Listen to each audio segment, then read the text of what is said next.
Hello everyone and welcome back for a new video. I've got a story for you.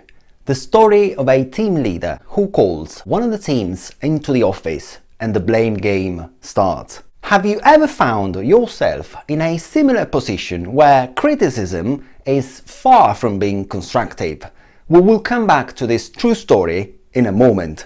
Today we will talk about how to deal with criticism and how to go beyond the criticism for a healthier and happier life. We will focus on negative and destructive criticism and also discover how, through nonviolent communication, it's possible to never hear this kind of message again. But watch out! This video is not about learning how to plug our ears to stop hearing negative criticism, because there is another way.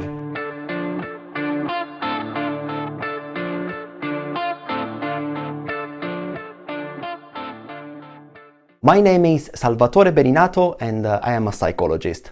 This is a new and different channel about psychology applied to work contexts. Videos are in 3 languages and created using only a smartphone to record and edit.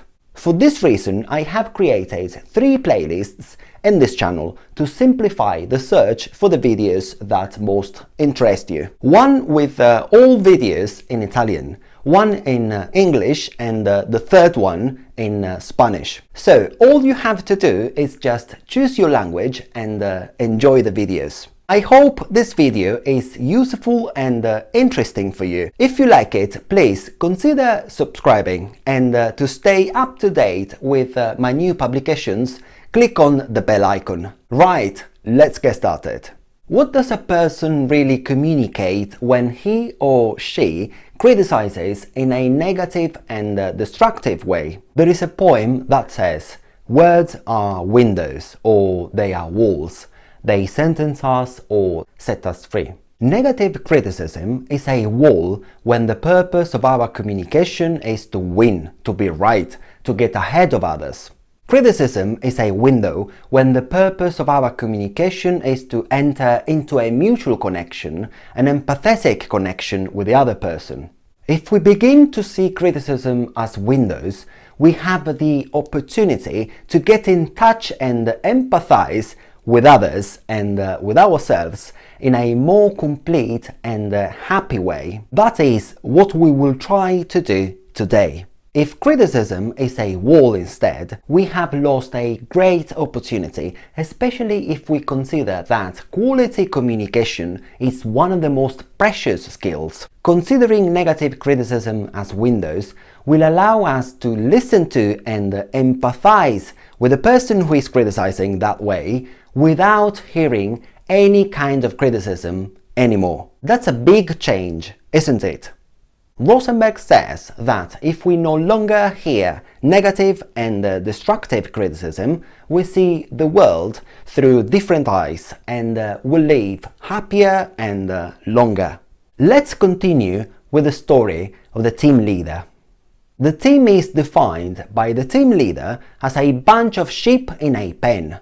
Lazy, lacking in motivation and professionalism. After 10 minutes, the team is invited to go back to their positions. We have all found ourselves in a similar position where criticism is anything but constructive and closer to harmful. Now the question is, what does the team hear during the briefing in that office? What do those people take in? Well, it's obvious. They hear criticism, judgments, expressions of anger, etc. And sadly, everybody in that room has a hands-on experience of how this kind of criticism can be harsh and destructive to relationships in any area of our lives. This kind of criticism does not improve people, does not produce the desired change, simply does not work. Now, let's push on to the second question. What does a person who knows about nonviolent communication hear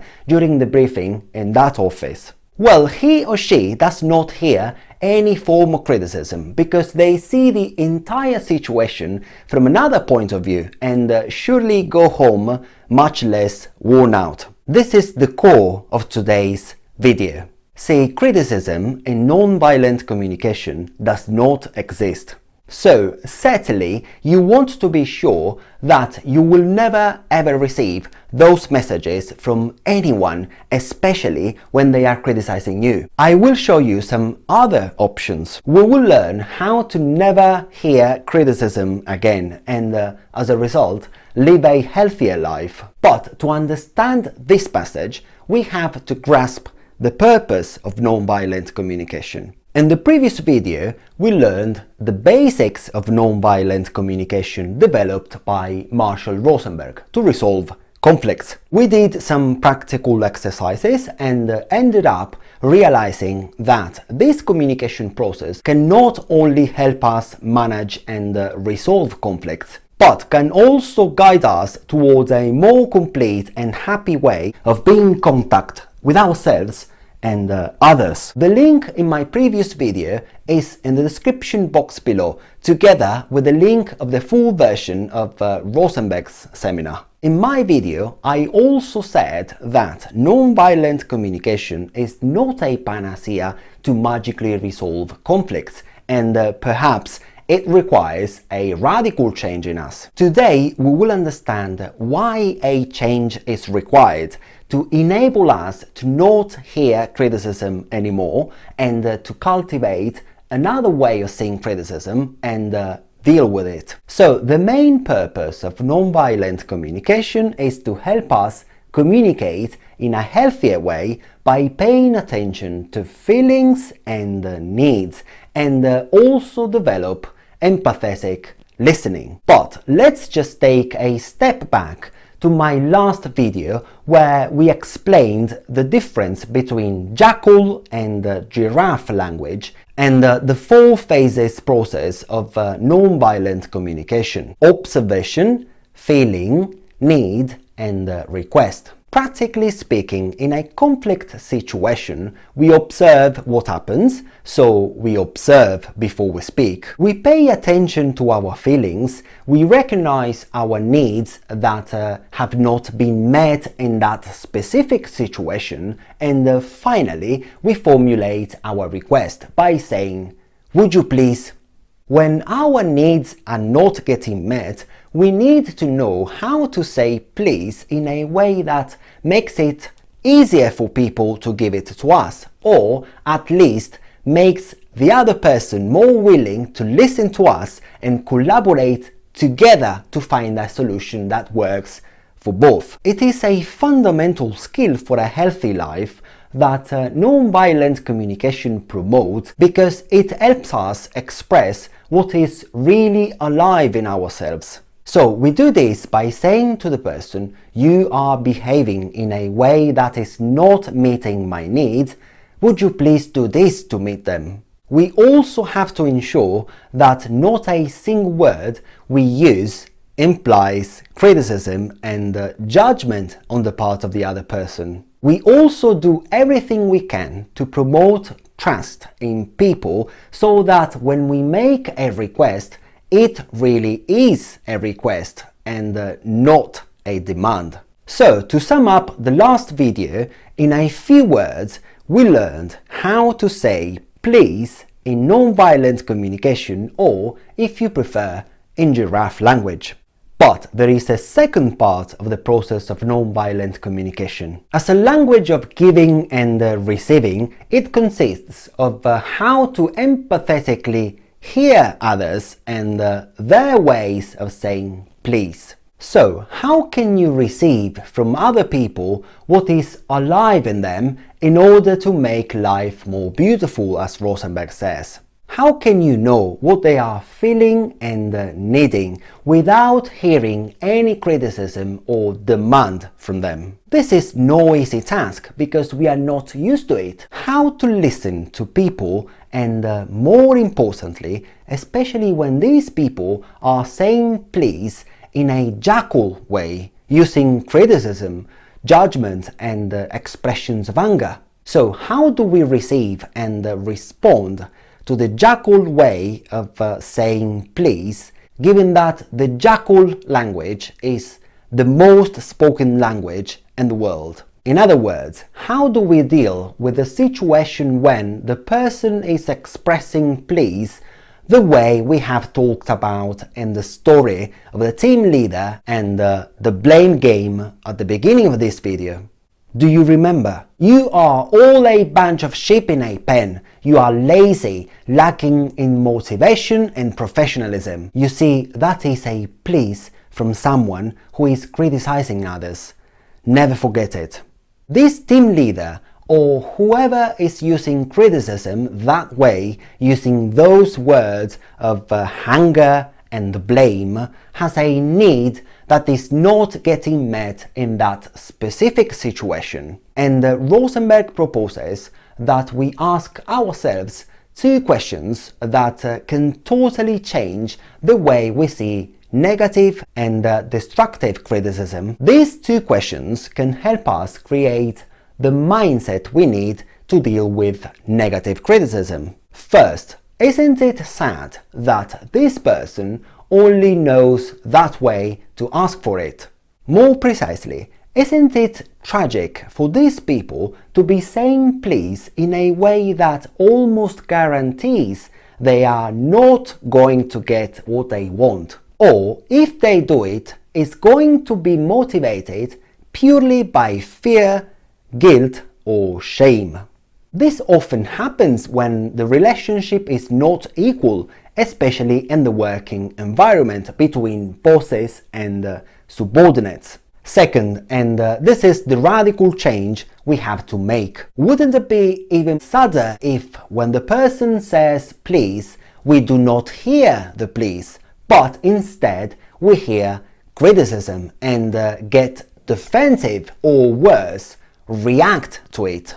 This is where a conflict escalation happens. Somebody is, as Rosenberg says, in pain. They do their best to express it, and we, on the other hand, just hear criticism. I know that it is complicated to approach criticism in this way, but it is essential to do that if we want to connect with others, deal better with criticism, and avoid escalations. For this reason, it's always better to count to 10 before having a reaction in the face of negative criticism and ask ourselves these two questions. Isn't it tragic that he or she says please this way? Wouldn't it be even more tragic if I only heard criticism? This is an essential step if we want to empathetically connect with others and be able to deal with criticism in a healthier way. According to Rosenberg, the only thing we can hear from the other person who is using this kind of criticism is I am suffering, I am in pain. I am in pain because I have a need that is not getting met. This is what the team leader of my initial story was saying to the team. You can apply this to your own situation when someone is criticizing in a way that is far from being constructive. If we approach negative criticism in this way, the only thing we can hear from the other person who is using this kind of criticism is, let's repeat it, I am in pain. I am in pain because I have a need that is not getting met. We have to try to hear that and empathize with that pain, despite the words the person uses. How can we do that? Rosenberg suggests that having heard that pain and empathized with it, we should reply this way. Firstly, are you feeling? At this point, we have to try to understand what the person was feeling when he or she was saying what they did. Second, we complete the message by saying because you are needing, and now we try to understand what the person was needing. So, are you feeling? Guess their feeling. Because you are needing, guess their need. Here is an example. Are you feeling frustrated or are you feeling angry because you need trust from the team? So we focus on and hear only feelings and needs. You cannot hear criticism at all and anymore.